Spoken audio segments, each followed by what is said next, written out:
these people aren't going to help you. If they're not going to help you, and if they're not going to be respectful of your boundaries, you got to learn when to step away from that. And you can love at a distance too. And people aren't going to get it. The reason they say it's lonely at the top is because people aren't going to understand that what you're doing. Because you taking this path is so far above average that all the other people don't understand, and they'll try to pull you back, not out of any malice, not out of because they're trying to be mean or because they have bad intentions for you, per se. It's always some rotten eggs, always some bad apples. But because they care about you, actually, a lot of the times, and they don't understand what you're doing. Why are you so focused? Why are you so into this? Why are you so obsessed with this? Why are you working day in, day out to do this? Why do you take cold showers every day, dude? Are you crazy? Just take a warm shower. It's fine. Just take one day off and go eat junk food all day. It's fine, dude. Come on, bro. No, it will kill my momentum. Dude, it's only one day. Does that sound familiar? And again, I'm not saying you have to be some stringent, stick in the mud, stick up your ass kind of person. But to a degree you do. You need to have somewhat of that, because otherwise you're not, because people are going to tell you, no, come on, let's go do this. And they'll try to get you to be like them. But why would you listen to them if they're not who or what you want to be? If they don't have the results that you want? What are they you're going to get their life. They say you're the result. They say that you're the result of the 5 people that you hang around the most. And you can, I think, a largely underlooked thing is that you are also the result of your heroes, of the people that you watch online. If you listen to and watch people online, that almost, because you're feeding your subconscious that too, and you're around them enough, then you are, in a way, they're one of those 5 people. Depending on how much time you spend with them, quote, quote. So, you do want to set your own boundaries. And you want to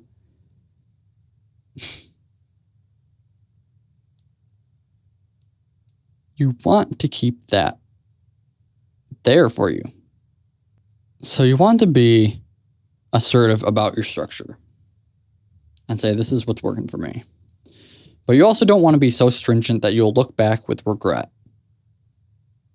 Because you know what, like when I was younger, when I first began my discipline journey, when I first started getting into any of this, I worked so hard and, I got criticized for it. I got criticized for being so disciplined.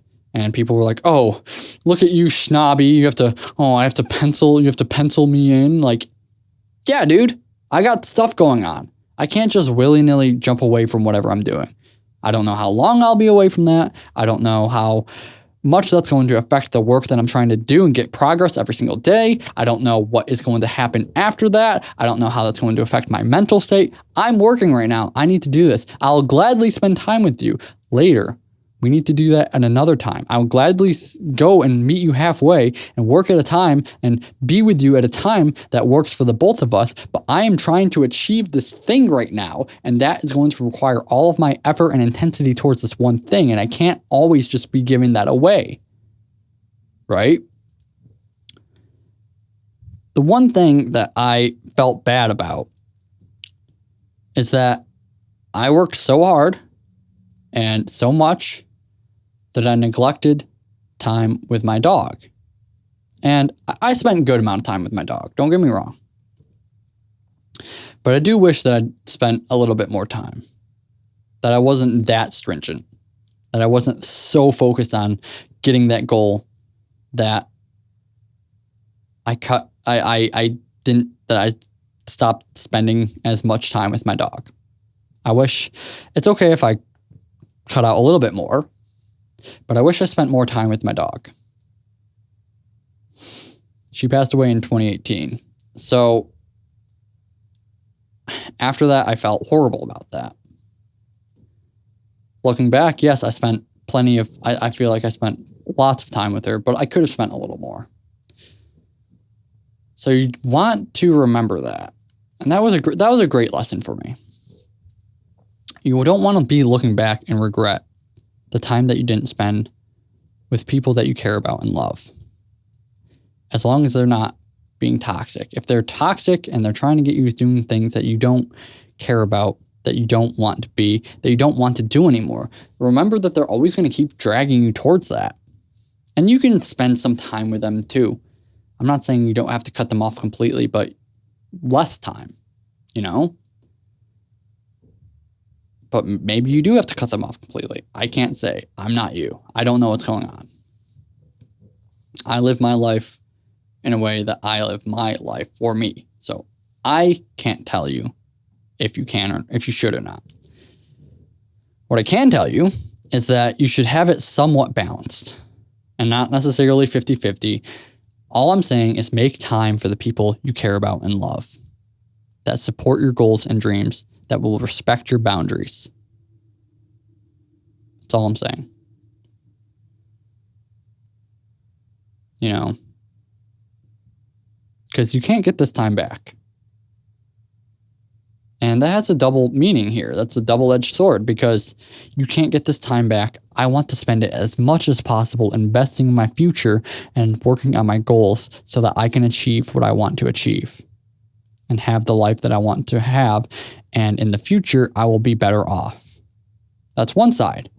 The other side is I can't get this time back. These people aren't going to be in my life forever, especially if they're older, if it's your parents or your grandparents or whomever else. And we never know when our clock is up. Things happen. And I know that's a hard thing to take in, but it's important to remember that every now and then. And the same goes for us. Right? So you don't know when their clocks are up. You don't know when your own clock is up.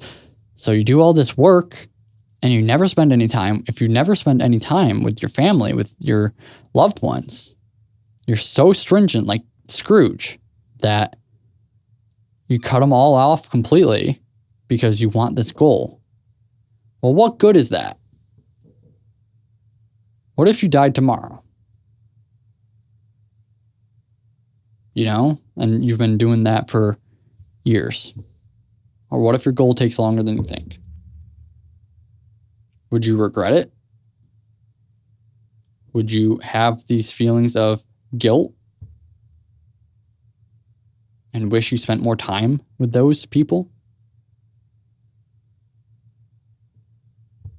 It's an important thing to consider.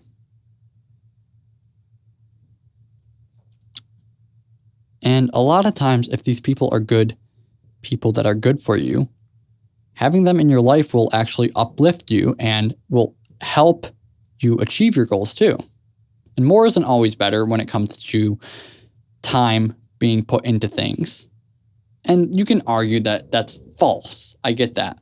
Sometimes it is. But that's why I said more isn't always better, because it can be. But what's most important to you? And that's what I think is critical to analyze. Is getting this goal more important than these people entirely?